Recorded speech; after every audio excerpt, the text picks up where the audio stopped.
기쁘고 감격스러운 주일입니다. 오늘도 성령께서 우리의 마음을 어루만져 주옵소서라는 마음을 담아서 3월 12일 주일 2부 예배를 하나님 앞에 드리겠습니다.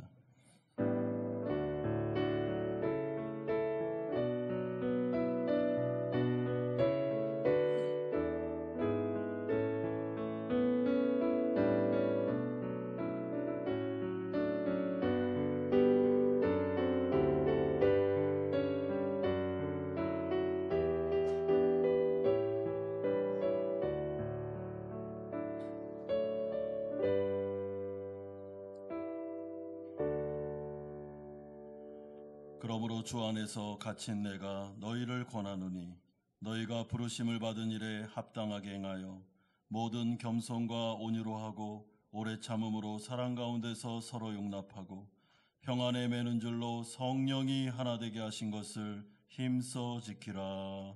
아멘.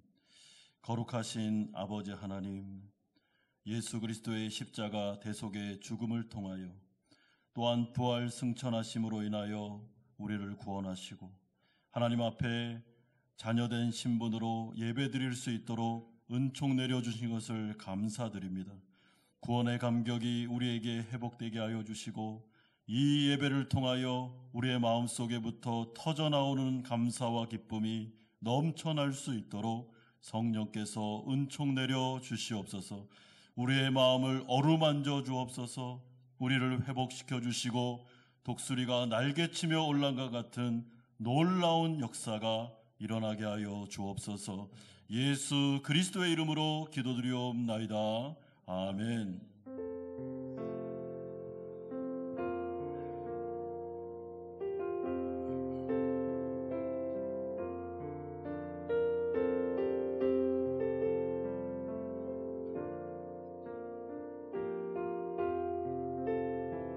구주를 생각나니 구주를 생각만 해도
사랑의 노래가 되네.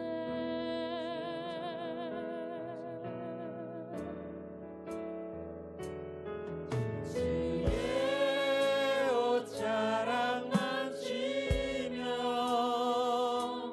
주의 두 발을 씻기며 주님 그 발에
주님 그 발에 입 맞추며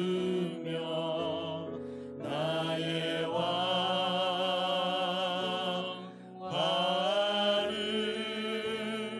놓으리.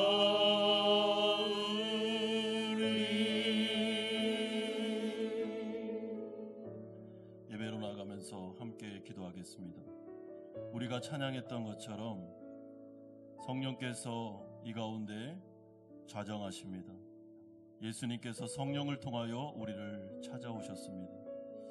그 발에 입 맞추고 무릎 꿇고 우리의 왕관을 내려놓고 하나님의 은혜를 구했으면 좋겠습니다. 사람이 인위적으로 만들어낸 감동이 아니라 성령이 내 마음을 터치하셔서 나를 회복시켜 주시고 나의 마음속에 은혜를 주시며 이 세상 살아가는 데 힘과 용기를 더하여 주옵소서. 예배 가운데 하나님 나를 만나 주옵소서. 하나님 없이는 하루도 살아갈 수 없는 죄인이오니 나를 불쌍히 여겨 주옵소서. 예배 가운데 우리를 만나 주옵소서. 우리 가운데 찾아와 주옵소서. 가난하고 갈급한 심령을 가지고 예수님의 이름을 부르면서 예배로 나아가겠습니다. 같이 한번 기도하겠습니다. 거룩하신 아버지 하나님, 예수님의 이름을 부릅니다. 아버지 하나님, 우리를 불쌍히 여겨 주시옵소서. 아버지 하나님, 예수 그리스도의 발 앞에 무릎 꿇고 간절하게 주님 앞에 간구하며 나갑니다. 하나님, 우리를 긍휼히 여겨 주시옵소서. 우리 가운데 하나님 은혜를 내려 주시옵소서. 우리의 왕관을 내려놓고 주님을 바라보니 성령으로 우리의 마음을 어루만져 주시옵소서. 낙심하고 절망 가운데 있는 우리의 마음이 새로워지게 하여 주옵소서. 주님으로 인하여 변화되는 살아있는 예배를 드리게 하여 주옵소서. 아버지, 우리에게 은혜를 주옵소서. 우리를 불쌍히 여겨 주옵소서. 심령이 가난한 자가 되게 하시고 애통하는 자가 되게 하옵소서.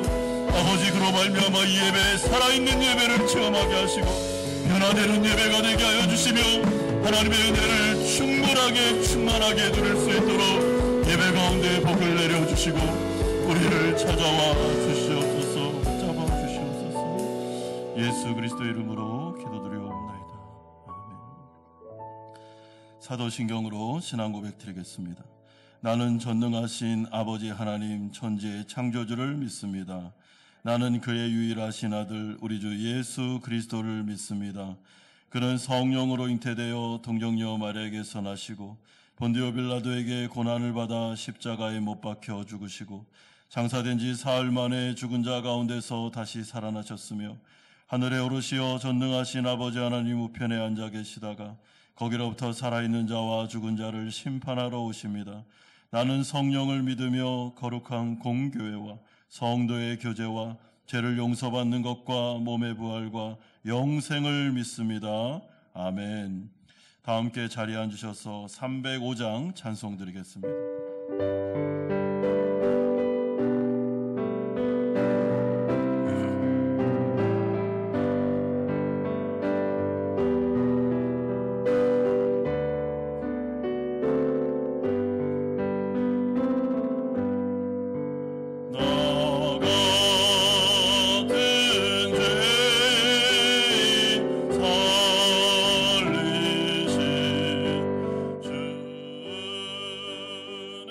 주는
우리를 항상 인도하시는 하나님 형성대로 우리를 창조하시고 예수 그리스도를 통하여 새 생명 얻게 하시니 감사를 드립니다. 거룩한 주일을 오늘 예배가 신령과 진정으로 드리게 하사 하나님께만 영광과 찬양을 돌리기를 원합니다. 우리 예배를 받으시는 하나님, 우리 찬양을 기뻐하시고 오늘 예배가 진리로 가득 차게 하옵소서.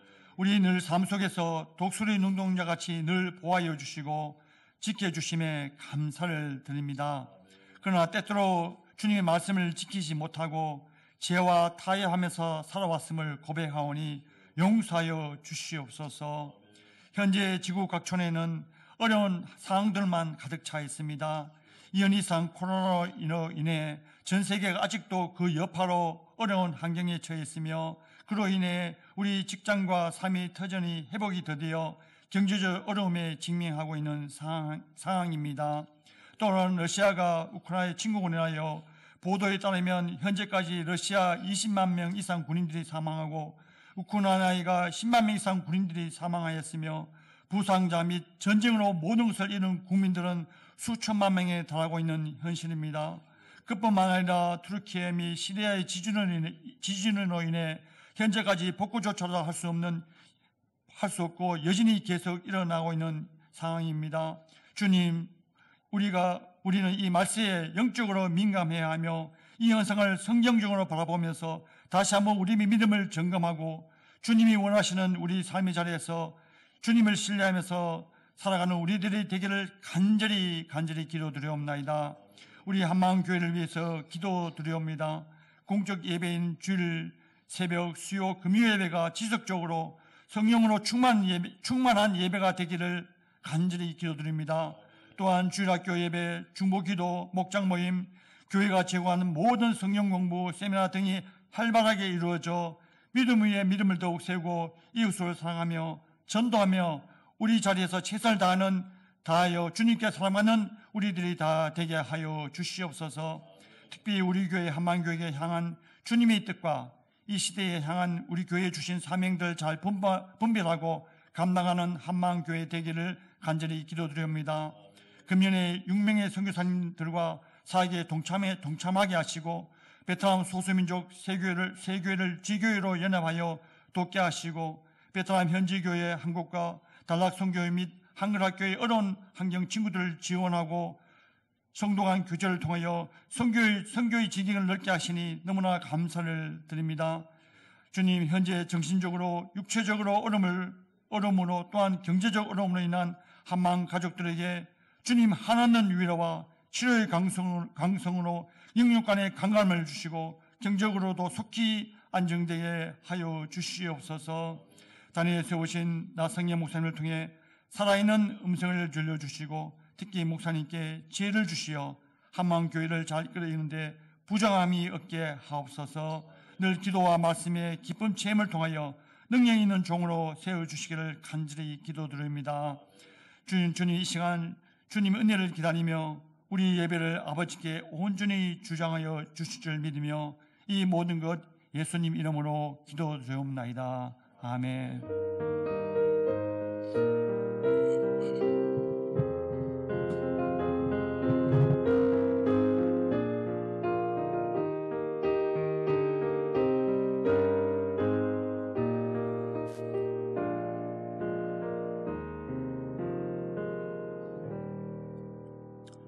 오늘 우리에게 주시는 하나님의 말씀은 신약성경 누가복음 2장 40절에서 52절까지의 말씀입니다.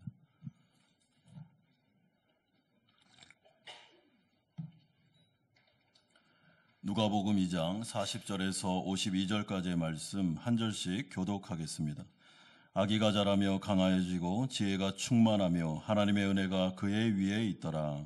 그의 부모가 해마다 유월절이 되면 예루살렘으로 가더니 예수께서 12살 되었을 때에 그들이 절기의 관례를 따라 올라갔다가 그 날들을 마치고 돌아갈 때에 아기 예수는 예루살렘에 머무셨더라. 그 부모는 이를 알지 못하고 동행 중에 있는 줄로 생각하고 하룻길을 간 후 친족과 아는 자 중에서 찾되 만나지 못하매 찾으면서 예루살렘에 돌아갔더니 사울의 성전에서 만난즉 그가 선생들 중에 앉으사 그들에게 듣기도 하시며 묻기도 하시니 듣는 자가 다 그 지혜와 대답을 놀랍게 여기더라. 그의 부모가 보고 놀라며 그의 어머니는 이르되 아이야 어찌하여 우리에게 이렇게 하였느냐. 보라 내 아버지와 내가 근심하여 너를 찾았노라. 예수께서 이르시되 어찌하여 나를 찾으셨나이까. 내가 내 아버지 집에 있어야 될 줄을 알지 못하셨나이까 하시니 그 부모가 그가 하신 말씀을 깨닫지 못하더라. 예수께서 함께 내려가사 나사렛에 이르러 순종하여 받드시더라. 그 어머니는 이 모든 말을 마음에 두니라. 52절 같이 읽겠습니다. 예수는 지혜와 키가 자라가며 하나님과 사람에게 더욱 사랑스러워 가시더라. 아멘.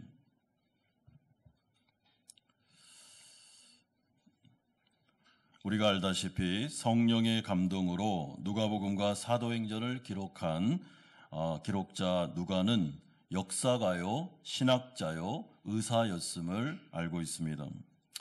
따라서 누가는 정확한 데이터를 수집해서 역사가로서 신학적인 관점에서 누가복음과 사도행전을 기록합니다. 그렇다면 누가복음에서 가장 중요한 신학적인 주제가 무엇인가라고 생각할 때 그거는 당연 예수님이 누구신가라는 주제였습니다. 이 부분에 있어 누가는 초대교회 이방인들도 다 이해하기 쉽도록 굉장히 자세하면서도 알기 쉽게 설명을 하고 있는데 그것이 바로 누가복음에 기록된 복음입니다. 그러므로 오늘 본문은 아기 예수의 정결 예식 이후에 무려 12년이라는 세월이 흐른 다음에 이야기를 다루고 있습니다. 왜냐하면 예수님의 유아기 내러티브 가운데 오늘 본문이 굉장히 중요한 위치를 차지하고 있다라고 깨달았기 때문에 사실은 그 중간중간에 있었던 것은 다 생략하고 이 12살 때 일어났던 예수님의 행적에 대해서 중요성을 가지고 지금 성령의 감동으로 기록하는 중입니다. 따라서 우리는 오늘 본문을 해석함에 있어 반드시 신학적인 렌즈를 가지고 예수님은 과연 누구신가라는 관점으로 오늘 본문을 바라보셔야 됩니다.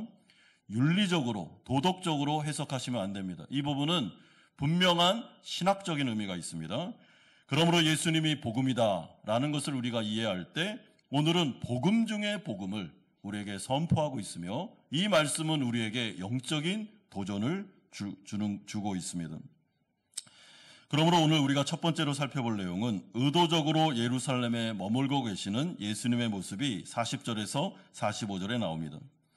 예수님의 육신적인 부모였던 요셉과 마리아는 매년 6월절마다 절기의 관례대로 친지들과 함께 예루살렘으로 올라가서 하나님께 제사를 드렸던 것 같습니다. 이런 점에서 누가는 계속해서 1장과 2장을 통해서 그 예수님의 부모였던 마리아와 요셉이 굉장히 경건하고 신앙이 좋은 사람이었다라고 소개하고 있습니다. 왜냐하면 이 당시의 관습상 가난한 사람들이 매년마다 6월절에 예루살렘에 올라가는 것은 불가능했습니다. 그리고 여성들 같은 경우는 매년 올라가지 않고 남자들이 대표해서 많이 올라갔고 여성들은 좀 몇 년마다 이렇게 올라가는 것이 또 상례였습니다. 그럼에도 불구하고 요셉과 마리아는 굉장히 가난한 가정이었고 그런데도 불구하고 마리아가 매년마다 6월절마다 예루살렘 성전으로 올라가 절기를 지켰다라는 것은 이들이 얼마나 신실하고 얼마나 경건하며 하나님의 율법을 정말 잘 지키려고 하는 자들인가라는 것을 우리에게 보여주고 있습니다. 여러분, 이런 점에서 신앙이라는 것은 우리의 고백과 우리의 행동들, 하나님 앞에서 드려야 될 은혜의 수단들에 대한 참여들이 함께 어우러질 때 참된 경건으로 나아갈 수 있음을 기억할 필요가 있습니다. 그런데 올해는 예수님이 12살이 되던 때의 6월절에 여태까지 한 번도 그렇게 하신 적이 없는데 예수님이 돌출 행동을 하고 계십니다. 43절에 그 날들을 마치고 돌아갈 때에 아이 예수는 예루살렘에 머무셨더라. 그 부모는 이를 알지 못하고 44절에 동행 중에 있는 줄로 생각하고 하룻길을 간 후 친족과 아는 자 중에서 찾되 45절에 만나지 못하며 찾으면서 예루살렘으로 돌아왔다라고 전하고 있습니다. 여기서 요셉과 마리아를 비롯한 친족들이 예수가 복귀 행렬에 없었다는 것을 몰랐던 점으로 미루어 봐서 이것은 예수님의 굉장히 의도적인 일이었구나라는 것을 우리는 충분히 추측할 수 있습니다. 그렇다면 요셉과 마리아는 왜 자신의 큰아들 예수를 잘 챙기지 못했을까요? 여러분, 이 시대의 이 풍습을 알면 충분히 이해가 됩니다. 왜냐하면 이 당시에는 가족을 비롯한 그 친지들이 있는 대그룹이 예루살렘으로 함께 올라가는 풍습이 있었는데, 그때 엄마 아빠만 자신의 자녀를 이렇게 케어하는 것이 아니고 그 안에 있는 친지들이 두루두루 남의 자식들도 이렇게 챙기는 그런 관례들이 있었습니다. 그렇기 때문에 예수님의 부모 요셉과 마리아는 예수가 잘 따라오고 있을 거고 우리 중에 누군가가 우리 큰아들을 잘 케어해 줄 거야 라는 생각했던 것 같습니다. 그런데 이들의 예상과는 다르게 오늘은 염려되는 일이 벌어졌습니다. 왜냐하면 늘 순종적이었던, 아무런 문제를 일으키지 않았던 예수님이 오늘은 무리에서 의도적으로 이탈하여 예루살렘에 머물렀기 때문입니다.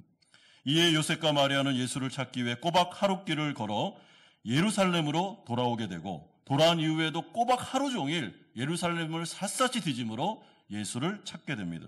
이것이 바로 오늘 일어난 6월절에 일어났던 사건 사고였습니다. 여러분, 그렇다면 예수님은 왜 유독 올해 6월절에 그것도 부모님이 걱정할 만한 매우 의도적인 행동을 했을까? 우리 좀 풀어야 되는데, 여러분, 이것은 12살 된 예수님께서 사춘기 시절에 반항한 것이 아니다라는 것을 꼭 기억하셔야 됩니다. 여러분, 만약에 그런 식으로 해석하면 이 본문은 굉장히 우스워집니다. 51절에 보면 예수님은 함께 내려가사 나사렛에 이르러 순종하여 받드시더라 라고 말씀하고, 52절에는 예수는 지혜와 키가 자라가며 하나님과 사람에게 더욱 사랑스러워 가셨다라고 말하기 때문에 이것은 반항하는, 그래서 부모님을 좀 마음에 속상하게 하려고 하는 의도가 전혀 없었구나라는 것을 우리는 전제로 알게 됩니다. 그러므로 분명한 어떤 목적이 있었습니다. 그렇다면 그 이유가 무엇인가 찾아야 되는데, 저는 그 단서가 40절에 있다고 생각합니다.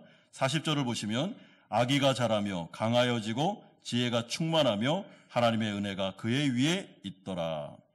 여러분, 여기서 강해졌다라는 말은 마음이 굳어졌다, 마음에 뭔가를 결심했다라는 의미가 포함되고, 지혜가 충만했다라는 것은 여기서 지혜는 하나님의 뜻, 그러니까 이제부터는 하나님 아버지께서 자신을 향한 뜻, 자신을 향한 그 사명에 대해서 이제 온전하게 이해하고 알게 되었으며, 그로 말미암아 이제는 아버지의 뜻에 따라 내가 십자가의 길을 걸어가야 되겠구나 라는 마음속에 강한 의지가 그의 마음속에 일어나고 있는 것을 표현하고 있습니다. 또한 하나님의 은혜가 그의 위에 있었다라는 것은 포괄적으로 보면 하나님의 은혜가 그를 지배하기 시작했다, 성령께서 그의 삶을 인도하기 시작했다라는 말씀이 강조되는 표현입니다. 따라서 예수님이 오늘 6월절에 지금 예루살렘으로 머물기로 한 이것은 자신의 의지가 아니었습니다. 이것은 40절의 말씀에 따르면 이제 그의 마음속에 충만히 임한 그 어떤 하나님 아버지의 뜻, 그리고 그를 여태까지 인도하셨던 하나님께서 또다시 성령을 통해서 인도하고 계시는데, 이번 6월절에는 예수가 예루살렘에 머물러서 뭔가를 해야 된다라는 하나님의 뜻이 있었기 때문에 그 부분에 대해서 예수는 성령의 인도하심에 순종함으로 머물렀다고 우리는 추측할 수 있습니다. 이런 점에서 우리는 얼마나 예수님이 철저하게 하나님 아버지의 뜻과 성령의 인도하심에 따라 순종하는 인생을 살았는지를 확인하게 됩니다. 때로는 그것이 육신적인 부모님 요셉과 마리아의 뜻에서 벗어난다 할지라도 어떻게 보면 인간적으로는 잘 이해가 안 되고 때로는 좀 무례하게 여겨지며, 그리고 요셉과 마리아 입장에서는 예수가 왜 이러는 거야? 왜 이렇게 우리를 걱정시키는 거야? 라고 생각이 들 수도 있음에도 불구하고 예수님은 성령에 따라서 예루살렘에 머물게 됩니다. 왜냐하면 그에게 있어서는 요셉과 마리아라는 육적인 부모도 소중하고 정말 그의 말을 순종하는 것도 마땅하지만은 더 위에 계신 하나님 아버지의 뜻이 최우선적이었으며 그거에 순종하는 것이 옳았기 때문에 예수님은 이런 결정을 하고 계신 것입니다. 그러므로 이런 점에서 예수님의 이런 모습을 볼 때 우리가 그의 백성, 성도로서 예수님의 제자로서 우리도 사실은 이 부분에서 영적인 교훈을 하나 얻을 수 있습니다. 여러분, 인생을 살아가면서 우리는 하나님을 왕이라고 고백하는 성도가 되었습니다. 그렇다면 우리에게 있어서 최우선적으로 우리가 순종해야 되는 뜻은 하나님 아버지의 뜻입니다. 여러분, 우리에게는 부모님도 계시고 여러 권위들이 있습니다. 그러나 그 여러 권위 가운데 가장 위에 계시는 하나님의 뜻이 우리에게는 최우선적인 순종의 뜻이다라는 것을 여러분 기억할 필요가 있습니다. 그래서 때로는 가까운 가족이라 할지라도 실망시키는 경우들도 있습니다. 하나님의 뜻이 분명하기에 우선수를 거기에 두었기 때문에 그 부모님의 마음을 좀 서운하게 해드리는 경우들이 있을 수도 있는 것입니다. 이런 점에서 예수님은 아주 단호하게 49절과 같이 어찌하여 나를 찾으셨습니까? 내가 내 아버지의 집에 있어야 될 줄을 모르셨습니까? 라는 말을 하게 되고 이 부분에 대해서 요셉과 마리아는 잘 이해를 못합니다. 이게 무슨 말이야? 이해를 못합니다. 그러므로 이 말은 신학적인 부분에 있어서 성부 하나님의 뜻이 나에게는 우선되기 때문에 저는 예루살렘에 머물러 있습니다. 그리고 당신들은 육적인 부모로서 제가 사랑하고 존경하지만 그럼에도 불구하고 저의 진정한 아버지는 하나님 아버지라는 것을 왜 모르셨습니까? 그래서 제가 여기에 머물러 있는 것입니다. 라는 것을 우회적으로 말씀하고 계십니다. 따라서 우리 성도님들도 하나님 나라 백성으로 부모와 가족과 가까운 친구들 너무나도 사랑하고 예의 바르게 대해드려야 되지만은 때로는 신앙적인 부분에 있어서 하나님의 뜻과 배치되는 부분이 있다면 단호하게 선을 그어야 우리는 신앙생활을 할 수 있습니다. 가족에게 끌려다니고 사람들에게 끌려다니고 정말 신앙생활을 제대로 하고 싶은데 그렇게 못하면서 질질 끌려다니면 신앙생활 못합니다.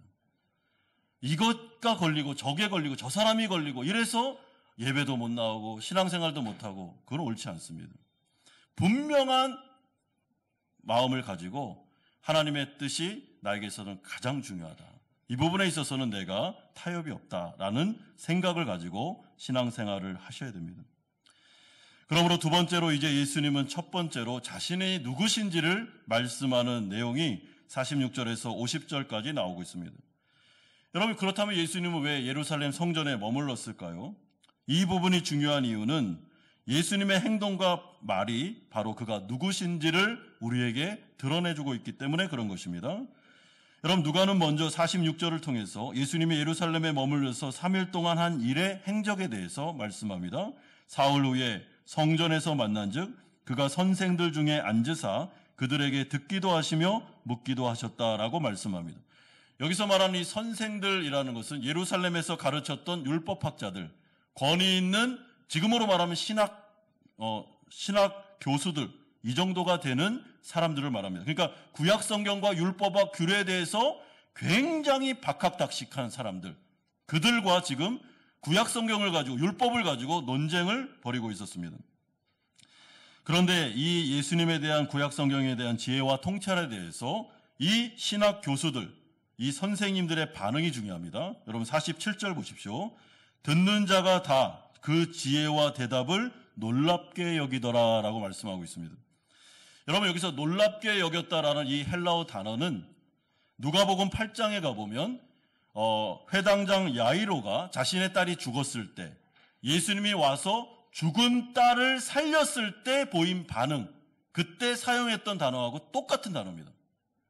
그게 무슨 말인가 하면 지금 이 율법학자들이 예수님께서 구약 성경을 해석하고 통찰력을 통해서 막 그 가운데 논쟁을 하고 그 가운데 가르쳐 주시는 모습을 보면서 권위 있는 그 성경 신학자들임에도 불구하고 그의 그 성경 해석을 보면서 굉장히 놀라고 그리고 마음속에 두려움이 임하고 경외심이 임하는 것처럼 마치 죽은 자가 살아나는 기적을 목격한 것처럼 굉장한 충격을 받았다라는 내용이 여기에 포함되어 있습니다.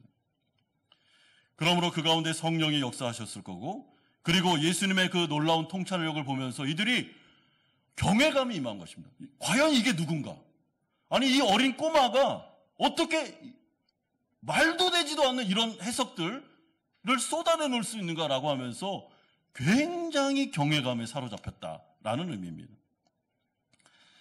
여러분, 그렇기 때문에 이런 반응에 대해서 누가복음을 통해서 오늘 누가가 정말 해주고 싶은 말이 무엇인가 하면, 이 12살 된 어린 예수는 단순한 스승이나 인간이 아니라 이분이 바로 구약 성경을 직접 기록했던 당사자, 구약 성경에 예언했던 그 메시아, 하나님의 아들, 다윗의 자손, 그분이 지금 예루살렘에서 율법학자들하고 논쟁을 벌이고 있었다라는 것을 이야기해 주는 것입니다.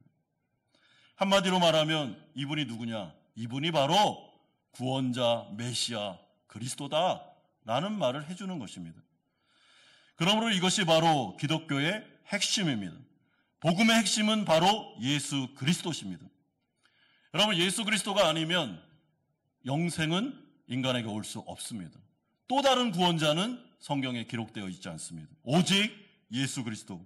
이분이 아니면, 이분을 영접하지 않으면, 이분에게 나와 죄를 고백하지 않으면 구원받을 그 어떤 자도 없음을 오늘 본문은 우리에게 말씀하고 있습니다. 그러므로 어떻게 하면 우리가 구원을 받을 수 있을까라고 생각할 때 여러분, 그 방법이 49절에서 50절에 그 힌트가 나옵니다. 49절에 보시면 예수께서 이르시되 어찌하여 나를 찾으셨나이까? 내가 내 아버지 집에 있어야 될 줄을 알지 못하셨나이까 하시니, 50절에 그 부모가 그가 하신 말씀을 깨닫지 못하더라라고 말합니다. 여러분, 이 말씀 좀 해석하기가 어려운데 오늘 본문의 이 신학적인 문맥에 따라서 이렇게 쭉 읽어서 해석해 보면 이런 의미가 됩니다. 어머니, 아버님, 당신들은 비록 저의 육신적인 부모일지라도 저의 진정한 아버지는 하나님 아버지이십니다. 그러므로 저는 하나님 아버지의 집인 예루살렘 성전에 머무는 것이 당연하며 성부의 뜻에 순종하는 것이 마땅합니다. 그런데 저를 왜 인간적인 아들로 자꾸만 생각하셔서 저를 찾으셨습니까? 저는 하나님 아버지의 뜻에 따라 이제 십자가의 길을 걸어가야 된다는 것을 알고 있습니다. 이것이 바로 저의 사명이며 그래서 제가 이 자리에 있습니다 라는 말로 해석할 수 있습니다.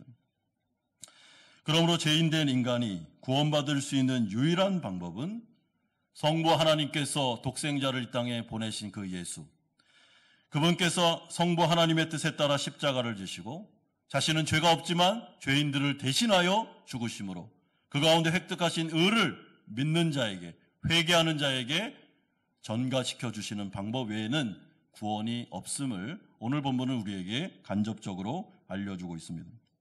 따라서 내가 죄인이라고 인정하는 사람, 내가 하나님 앞에서 회개해야 될 자라는 것을 겸손하게 고백할 수 있는 그 사람들에게만 구원은 주어지게 됩니다. 여러분, 그렇다면 하나님께서 제시한 성경에 기록된 이 구원 방법에 따라서 죄인됨을 회개해야 구원의 역사가 일어나는데, 그럼 과연 죄라는 건 무엇일까? 그럼 좀 생각해 볼 필요가 있습니다. 우리는 왜 죄인이라고 고백해야 되겠습니까? 여러분, 어떤 분들은 이 부분이 동의가 잘 안 돼요. 회개하지 않는 분들도 많이 계십니다. 윤리적으로 도덕적으로 그래도 깨끗하게 살려고 노력했는데 왜 자꾸만 기독교는 인간을 죄인이라고 정죄하냐라고 반문하기도 합니다. 그렇게 인간을 비관적으로 보니까 기독교는 문제가 많은 종교다라고 공격하기도 합니다. 하지만 그것은 성경을 잘 몰라서 하는 말입니다. 여러분, 성경에서 말하는 죄는 그들이 말하는 것처럼 윤리적인 죄, 도덕적인 죄가 죄의 뿌리가 아닙니다. 여러분, 성경에서 말하는 죄의 뿌리는 하나님과의 관계에서의 심각한 문제, 이것이 바로 신학적인 죄입니다. 즉, 하나님을 하나님으로 인정하지 않는 것, 하나님을 무시하는 태도, 하나님을 창조주로 인정하지 않아 자신의 인생의 주인을 자기라고 생각하여 삶의 방향성을 형성한 사람들, 하나님보다 피조물된 그 어떤 것을 더 사랑하는 우상 숭배와 같은 죄, 이것이 바로 기독교에서 말하는 죄의 뿌리입니다. 하나님과의 관계에 심각한 문제가 생긴 것이죠. 그래서 아담과 하와의 죄로 인한 원죄는 하나님을 거부한 것 자체, 배은망덕한 것이 죄라는 것을 기억하셔야 됩니다. 따라서 내가 아무리 도덕적으로 윤리적으로 정말 청렴 결백하게 살려고 노력한다 할지라도, 아무리 고행을 일삼아서 세속을 떠나 내가 윤리적으로 도덕적으로 깨끗하려고 노력을 한다 할지라도 그 사람이 하나님을 인정하지 않는다면, 여호와를 창조주로 거부하고 인정하지 않고 거부한다면, 하나님에 대해서 여전히 무관심하고 적대적인 관점을 가지고 있다면, 여러분 그것은 죄입니다. 죄. 그 죄를 회개하라는 것입니다. 그러므로 제가 배은망덕하게 살았습니다. 하나님을 인정하지 않았습니다. 제 의를 의지해서 제가 여태까지 살았습니다. 잘못했습니다. 용서해 주십시오. 하나님의 복음을 들으니 예수가 진정한 구원자요 메시아고 우리가 스스로 구원을 얻을 수 없기 때문에 그분이 나를 대신하여 십자가에 죽으셨음을 믿습니다. 저에게 구원을 베풀어 주옵소서. 겸손하게 하나님 앞에 나아가 회개하기만 하면 다른 공로 없어도, 다른 그 어떠한 것 없어도 오직 은혜로 죄 없다, 넌 의인이다 라는 칭함을 받게 됩니다. 이것이 바로 기독교에서 말하는 구원의 방법입니다. 그러므로 누가가 오늘 이 12살 되었을 때 예루살렘 성전으로 임하셨던, 그리고 거기에 머물러 계시고 그 부분에 대해서 자신을 스스로 드러내시면서 내가 내 아버지의 집에 있어야 됩니다, 나는 아버지의 뜻에 따라 십자가의 길을 걸어가야 됩니다 라는 이야기를 간접적으로 하고 있는 이 메시지를 통해서 누가가 지금 하고 싶은 말은 오직 예수 그리스도를 바라보라. 이분이 유일한 구원의 길이다. 이분이 없으면 구원받을 수 없다라는 것을 만천하에 누가복음을 통해서 지금 증언하고 있는 것입니다. 그러므로 사랑하는 성도 여러분, 이 자리에 앉아 계시는 분들 중에 내가 오늘 이 누가복음에 기록했던 것처럼 예수 그리스도를 주목하고 그분이 나에게 다가오셨을 때 내가 죄인됨을 인정하고 십자가에서 무릎 꿇고 회개하고 그분을 나의 구주로 나의 왕으로 영접하는 그런 과정을 거친 분들이 계시다면 여러분들에게는 구원의 영생이 주어져 있습니다. 그리고 하나님께서 구원 보따리에 담아두신 모든 신령한 복, 그 특별한 은총이 다 여러분들의 것입니다. 이제는 하나님과 무관한 인생이 아니라 하나님과 더불어 살아가는 인생으로 변화된 것입니다. 그렇기 때문에 구원에 주어진 모든 혜택을 이제 마음껏 다 누리시면서 영원히 사실 수 있습니다. 이 세상에서부터요. 기도의 특권들, 하나님을 만날 수 있는 자유함, 성령의 기름 부음, 그리고 예수 그리스도를 나의 구주로 영접함을 통해서 하나님을 아버지라고 부를 수 있는 특권들, 또한 하늘의 문을 여시며 하나님이 우리를 인도하고 보호하시는 그 놀라운 특별한 은혜들, 성경에 기록된 우리에게 약속된 모든 신령한 복을 여러분 여기서 다 누리실 수 있다는 말입니다. 그러니까 우리가 예수님을 생각할 때마다, 구주를 생각할 때마다 어떻게 감사하지 않을 수가 있겠습니까? 그러나 반대로 아직 여전히 예수님 앞에서 내가 왜 죄인이야? 내가 뭘 잘못했다고 하면서 회개하지 않고 회심의 과정을 거치지 않으신 분들은 이 누가복음에서 지금 하는 말은 오늘 이 율법학자들과 논쟁을 벌이시는 이분, 경외감을 가지고 바라볼 수밖에 없는 예수 그리스도 메시아를 눈여겨보라고 말씀해주고 있습니다. 그리고 아직 기회가 있을 때, 시간이 충분할 때 이분을 나의 구주로 영접하고 내가 하나님과 무관하게 살며 그분을 배척했던 부분에 대하여 회개하고 그분을 창조주로 나의 구주로 다시 영접하여 구원의 길로 나아가라고 초청하고 있습니다. 그러므로 마지막 세 번째로 이런 예수님의 말씀에 대한 마리아의 반응이 51절에서 52절에 나오고 있습니다. 여러분, 마리아가 매번마다 잘하는 게 있습니다. 그것이 51절에 나오는데 그 어머니인 마리아가 이 모든 말을 마음에 두었다라고 말씀합니다. 그런데 누가복음의 1장과 2장을 보시면 마리아가 오늘만 예수님의 말씀을 듣고 마음에 둔 것이 아닙니다. 여러분, 무려 3번씩이나 이 누가복음의 저자 누가는 마리아의 반응을 강조해주고 있습니다. 2장 19절에 가보시면 예수님에 대한 목자들의 이야기를 들었을 때에도 마리아는 그 말을 마음에 간직했습니다. 2장 33절에 가보면 사가랴의 예언을 들었을 때에도 이들은 놀라면서 마리아는 그 말씀을 귀담아 듣습니다. 그러니까 마리아의 신앙의 그 특징을 잘 보시면 이 여성은 굉장히 진지한 사람입니다.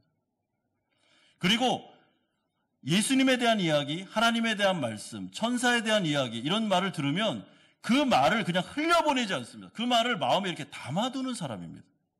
이런 점에서 이 마리아가 그 예수님이 하셨던 4가지의 밭 중에 좋은 마음의 밭을 갖고 있구나라는 것을 우리는 알게 되고, 그리고 이 태도에 대해서 누가복음은 계속 반복적으로 3번이나 이런 마리아의 반응을 이야기해 주므로 성도들이 마땅히 하나님의 말씀을 들을 때 어떤 자세와 태도로 들어야 되는지를 우리에게 알려주고 계십니다. 여러분, 구원의 출발은 들음에서 납니다. 로마서 10장 17절을 이렇게 말씀합니다. 그러므로 믿음은 들음에서 나며 들음은 그리스도의 말씀으로 말미암았느니라. 하나님의 말씀을 듣지 않는 자는 믿음이 생겨날 수 없습니다. 여러분, 믿음이라는 것은 말씀의 씨앗으로부터 나오는 것입니다. 말씀과 무관하게 믿음이 생겨날 수 없다는 것이죠. 그러므로 하나님의 말씀을 들을 수 있는 자리에 우리가 있다는 것은 은혜 중에 은혜요, 복 중에 복입니다. 그 말이 지금 이해가 잘 안 돼도, 때로는 잘 믿기지 않아도, 마리아도 예수님의 말씀을 처음부터 다 이해한 건 아닙니다. 이해 못했습니다. 저게 무슨 말이야 지금? 내 아들이 왜 저래? 이러면서 이해를 못했습니다. 그러나 이 아들 예수가 독생자이기 때문에 그가 하는 말이 지금은 이해가 안 돼도 그 말을 받아들이는 것이죠. 마음에 담아두는 것입니다. 그러면 그 말씀은 때가 되면 성령의 역사를 통해서 그 말씀이 역사할 때가 있습니다.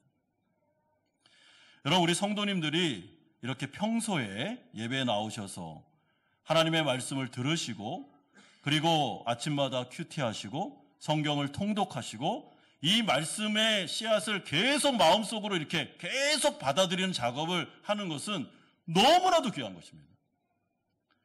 여러분, 입력시키고 누군가가 그것을 마음에 심고 있다면 그분은 진짜 시편 1편의 말씀처럼 복 있는 사람입니다. 왜냐하면 그 말씀은 반드시 하나님의 때에 역사함이 큰데, 특별히 우리 가운데 고난의 때를 겪을 때는 그 말씀이 우리를 붙잡아 주기 때문에 그렇습니다. 여러분, 성도는 고난과 역경과 환난이 있었을 때 기도하는 자리로 나아갈 뿐만 아니라 평소에 들었던 말씀이 역사하는 것을 느낍니다. 이상하게 하나님의 말씀이 생각이 납니다. 희한하게 안에 있는 성령께서 과거에 들었고 암송했고 묵상했던 말씀을 그 순간에 어려운 시절에 자꾸 생각나게 하십니다. 이거 하나님의 역사죠. 그리고 그 말씀이 그 사람을 붙잡아주고 살립니다. 여러분, 저는 이런 경험을 거의 매일 하는 것 같습니다. 요즘에도 계속 이렇게 특별히 생각나는 말씀이 있습니다. 먼저 그의 나라와 그의 의를 구하라. 그리하면 이 모든 것을 더하시리라. 아무것도 염려하지 마라. 무엇을 먹을지 마실지 걱정하지 마라. 여러분, 이런 말씀들이 진짜 살아있다면, 이 말씀을 마음에 심었다면 그 말씀을 살아내고 실천할 때 우리는 하나님의 놀라우신 역사를 체험할 수 있게 되는 것입니다. 그래서 마리아는 끝까지 예수님을 따라가며 예수님의 십자가 앞에서도 실족하지 않고 그가 들었던 그의 말씀을 마음에 간직함으로 그는 자신의 제자도의 인생을 걸어가게 됩니다. 사랑하는 성도 여러분, 이런 점에서 이 누가복음의 저자 누가가 성령의 감동하심을 통해서 이 마리아의 태도와 반응을 우리에게 말씀하시는 것들을 귀담아 들으십시오. 내가 하나님의 말씀을 들을 수 있는 자리, 어떻게 내가 이 자리에 와 있는지 잘 모르겠지만은 복음을 들을 수 있는 자리에 왔다는 것은 하나님의 은혜가 이미 시작된 것을 말합니다. 그리고 이것은 정말 은혜 중에 은혜입니다. 여러분, 지금 잘 이해가 안 되고 때로는 마음속에 반감이 들고 잘 받아들이고 싶지 않는다 할지라도 제가 권면드리는데 계속 들으시기 바랍니다. 그냥 들으십시오. 무조건. 하나님께서 역사하실 것입니다. 사랑하는 성도 여러분, 이미 구원받은 성도님들은 하나님의 말씀을 대하실 때 마리아처럼 대하십시오. 얼마나 진지합니까? 인생에 대해서 얼마나 진짜 진지합니까?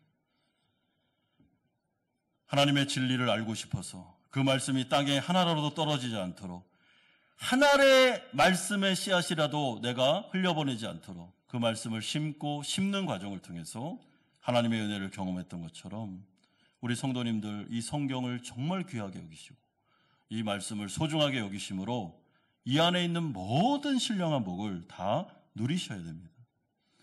오늘 본문이 우리에게 주시는 말씀이 무엇입니까? 여러분, 예수님처럼 성도들도 성령의 인도하심에 따라 하나님의 뜻에 최우선을 두고, 비록 어떨 때는 사람의 마음을 좀 아프게 하고 실망시킨다 할지라도 하나님의 뜻에 내가 순종하겠다라는 결심이 있어야 신앙생활을 제대로 할 수 있음을 말씀합니다. 또한 예수님이 누구신지를 구체적으로 알아 그분을 믿고 나의 구주로 영접함으로 말미암아 진정한 특별한 은총 가운데로 나아가라고 오늘 본문은 촉구하고 있습니다. 그런 점에서 나의 구원을 점검하시기 바랍니다. 내가 정말 성경적인 신앙 고백이 있는가? 그리고 나에게 구원의 증거들이 삶을 통해 나타나고 있는지를 점검하십시오. 그리고 마지막으로 마리아처럼 하나님 나라 복음에 대하여 그 말씀을 잘 간직함으로 영적인 성장을 이루어 가셔야 됩니다. 이런 은혜가 우리 사랑하는 성도님들에게 오늘 이 한 주간에도 충만하게 임하시기를 주 예수 그리스도의 이름으로 축원드립니다. 이 시간에 우리 들은 말씀 생각하면서 함께 다짐하는 기도를 드리겠습니다. 첫 번째로 기도할 때는 우리는 하나님 나라 백성된 정체성을 가지고 이제는 그 수많은 권위 앞에서 사실은 하나님이 최고의 권위자시며 우리가 그분의 뜻에 최우선을 두고 순종해야 된다는 것을 여러분 다짐하셔야 됩니다. 사람에게 끌려다니고 사람의 뜻에 순종함으로 하나님께 마땅히 드려야 될 그런 순종의 제사를 못 드리고 있다면 여러분 그것은 올바른 태도가 아닙니다. 굳은 마음이 필요합니다. 이 시간에 하나님 앞에서 다짐할 때 하나님, 제가 하나님의 뜻에 순종하겠습니다 라고 기도하셔야 됩니다. 두 번째는 구원을 점검하십시오. 내가 예수 그리스도가 나의 전부인가? 나는 그분에 대한 분명한 신앙 고백이 있는가? 나는 죄인임을 인정하고 있는가? 이 구원을 점검하시고 만약에 아직까지도 예수님을 영접하지 않은 분들이 계시다면 성령의 노크를 잘 받아들이시고 이 말씀을 마음에 간직하시기를 바랍니다. 이 시간에 들은 말씀 생각하면서 함께 다짐의 기도 드리겠습니다. 거룩하신 아버지 하나님, 하나님께서 오늘 이 누가복음을 통해서 우리에게 말씀하여 주신 것을 감사드립니다. 하나님, 우리가 인생을 살아가면서 하나님이 우리에게 절대자 되신다는 아버지 하나님 이 고백이 우리에게 나오기를 소망합니다. 정말 사람에게 끌려다니지 않게 하시고 이 핑계 저 핑계 세상에 관심을 가지고 살아가지 않게 하시고 예수님처럼 하나님의 뜻이 나에게는 가장 중요하며 그것을 이루어드리는 것이 나의 사명임을 기억하면서 이 세상 살아가게 하여 주시고 아버지 예수 그리스도께 주목하게 하시고 이분이 유일한 구원의 메시아 되심을 기억하면서 내가 죄인됨을 인정하고 그분에게 나아가 예수의 이름을 불렀을 때 구원의 은총을 주시는 것을 바라보면서 아버지 하나님 정말 때가 있을 때 우리가 정말 구원받을 수 있도록 은총 내려주시고 함께 하셔서 성경에 기록된 놀라운 축복들 다 누리게 하여 주시옵소서. 붙잡아 주옵소서. 거룩하신 아버지 하나님, 성령의 감동으로 누가복음의 저자 누가는 12살 되었을 때 예수님을 우리에게 소개시켜 주므로 이분을 주목하라고 말씀하십니다. 하나님, 예수님이 유일한 구원자십니다. 그리고 예수님이 우리의 전부이십니다. 아버지 하나님, 우리가 예수님을 사랑하고 경외하고 그분의 이름을 높여드리는 것은 성도로서 너무나도 마땅하며 하나님을 왕으로 모신 자로서 우리가 하나님의 뜻을 최우선으로 두고 순종하는 것이 마땅함을 고백드립니다. 하나님, 이 시간에 다짐합니다. 인생을 살아가며 예수님을 사랑하고 하나님의 뜻에 순종하는 우리 모두가 되겠습니다. 주님 붙잡아 주시고 또한 우리가 진정으로 복음을 듣고 구원을 점검하며 하나님 앞에서 정말 이 구원의 혜택을 잘 누리며 살아갈 수 있도록 은혜 내려 주시옵소서. 아직도 예수 믿지 않은 분들이 계시다면 주님 그들의 마음을 녹화해 주시고 예수 믿어 성경에 기록된 모든 신령한 복을 다 누릴 수 있도록 아버지 그들의 영안의 눈을 열어 주시옵소서. 예수 그리스도의 이름으로 기도드리옵나이다. 아멘. 찬송가 213장 1절 4절 부르면서 준비하신 헌금을 하나님께 드리겠습니다.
거룩하신 아버지 하나님, 하나님의 독생자 예수 그리스도를 보내셔서 우리를 구원하여 주시고 하나님의 친백성 삼아 주신 것을 감사드립니다. 감사하는 마음으로 우리가 헌신을 다짐하며 11조로 주일헌금으로 감사헌금으로 목적 있는 헌금을 드리오니 받아주시고 하나님의 나라를 위하여 사용하여 주시옵소서. 우리 사랑하는 성도들 구원의 첫사랑의 감격이 회복되게 하시고 하나님이 주시는 그 놀라운 특별한 은혜를 통해서 이 세상을 살아갈 수 있도록 도와주시되 아버지께서 가정과 직장과 사업장을 붙잡으시고 채우시고 입히시며 먹이시는 목자 되신 하나님을 체험할 수 있도록 은총 내려 주시옵소서. 사랑하는 자녀들 영육간에 강건하시게 하시고 무엇보다 주 예수 그리스도를 믿고 구원받는 은혜를 허락하여 주옵소서. 몸과 마음이 아픈 성도들 안수하여 주시고 치료의 광선을 바라시며 믿음을 허락하셔서 이 고난의 시간들을 잘 이겨낼 수 있도록 은혜 내려 주옵소서. 예수 그리스도의 이름으로 기도드리옵나이다. 아멘. 교회 소식 전해드리도록 하겠습니다. 우리 교회 처음 나오신 성도님들 계시면 주님의 이름으로 축복하고 환영합니다. 학습 세례, 입교, 유아 세례 일정이 나와 있습니다. 예식은 4월 2일 주일날 하게 됩니다. 교육 일정이 나와 있는데요. 오늘까지 우리 목장별 또 주일학교별로 좀 파악해서 부목사님들과 사무실로 알려주시면 감사하겠습니다. 운영위원회 모임이 오늘 오후 2시 30분에 5층 사랑실에서 모이고요. 정기재직회가 다음 주 3부 예배 후에 본당에서 모이도록 하겠습니다. 교육부에서 광고드립니다. 다음 주에 우리 교사 세미나, 교사 강습회를 하게 됩니다. 다음 주 정기재직회 후에 모이니까 우리 주일학교 교사분들은 다 전원 참석해 주시기를 부탁드리고요. 교사를 희망하는 분들도 같이 오셔서 들으셔도 되겠습니다. 저희가 코로나나 여러 일정 때문에 교사 강습회를 제가 왔을 때 처음 하고 이제 두 번째 하는 것입니다. 그래서 우리 교사들 꼭 다 참석해 주시면 감사하겠습니다. 성교부에서 광고드립니다. 우리 작년에 제1회 달랏지역 사랑의 바자회를 했었는데 올해도 제2회를 하게 됩니다. 우리 권성세님과 남동성 장학위원회 주최로 하는데요.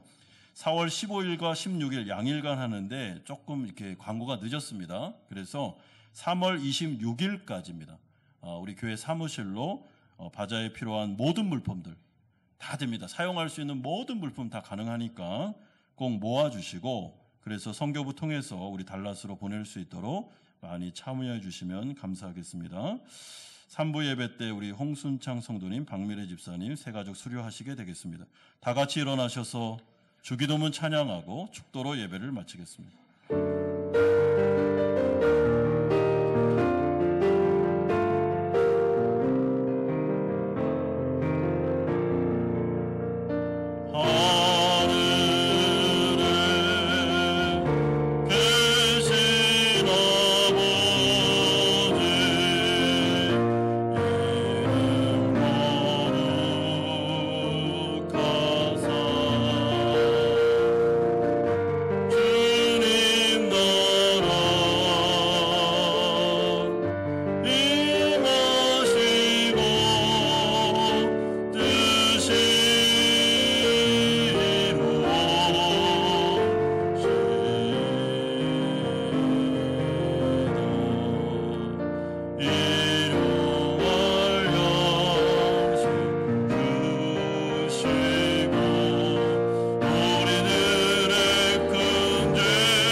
우리 주 예수 그리스도의 은혜와 하나님 아버지의 사랑하심과 성령 하나님의 교통 충만하심이 예수님을 믿어 이 세상 가운데 주시는 특별한 은총을 통하여 승리하기를 소망하는 사랑하는 성도님들의 머리 위에와 이들의 가정과 직장과 사업처 위에 자녀들과 선교사님들 머리 위에 이제부터 영원토록 함께 있을지어다. 아멘.